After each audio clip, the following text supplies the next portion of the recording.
Գնացեք հարկեք գերշահույթ ստացող ընկերությունների։ Բաները տարբեր չեմ ուզում գովազդի համար ասեմ, անունները չասեմ,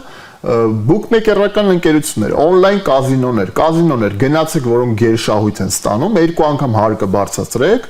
իդեպ ԿՊ-ից կար падգամավոր, ով առաջարկում էր նման նախաձեռնությամբ էր հանդես գալիս, բայց կասեցվեց երկու անգամ այդ ընկերությունների հարկերը բարձրացնել։ Բա խի չարեցիք, անեիք։ Բայց ձեր մեջ էլ են ասում մարդիկ արեք, բայց չեք անում, որովհետև ինչ չի արվում, հա, թող այդ պատասխանը տան, բա կառավարությունը այդ հարցի պատասխանը չի տալիս։ Եթե մարկանց թալանում են այդ ընկերությունները, իսկ թալանում են ու թող չասեն այն, որ բան ով չի ուզում, թող չխաղա,